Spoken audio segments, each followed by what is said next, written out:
Luto po tayo ng ano bulanglang o sa Tagalog sinigang sa bayabas. Pinakulo na natin yung baboy, gabi, tsaka yung bayabas. Ito yung natural na bunga ng bayabas. Hindi po yung powder. Mayroon na kasing nabibiling powder na flavor na sinigang sa bayabas. Yung baboy, nagalo po natin yung baboy tsaka bangus. Malambot na yung baboy. Lagay na natin yung bangus.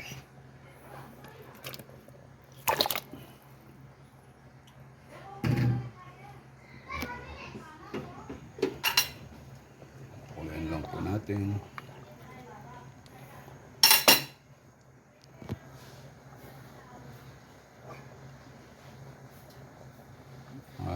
5 minutes, malambot na yan. Malambot lang kasi yung mga isda.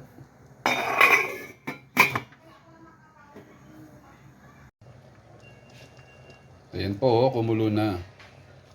Pwede na po natin ilagay yung pinakahuli, gulay na kangkong. Yun, sarap yan. Tsaka yung sili, nakahalo na dyan. Siling pansigang, halo na dyan. Hintayin lang po natin lumambot. Sasabaw pa yan kasi yung gulay na yan, masabaw. Pan lang po natin para lumambot.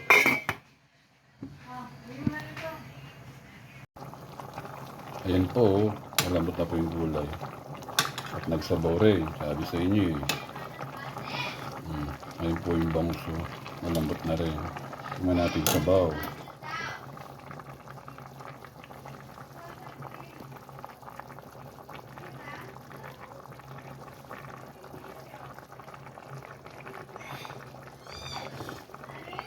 Ay, ang sarap.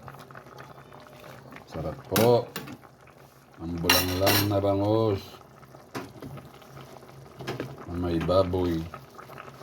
Nilagyan ng baboy kasi mga bata. Yung mga bata masilan sa mga ulam.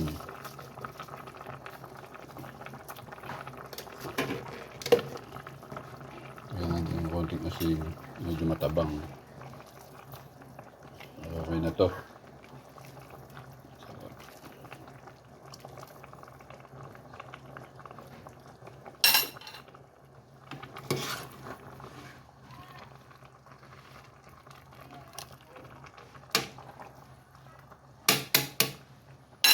Ayun. Patayin na po natin ang kalan. Kain na po tayo.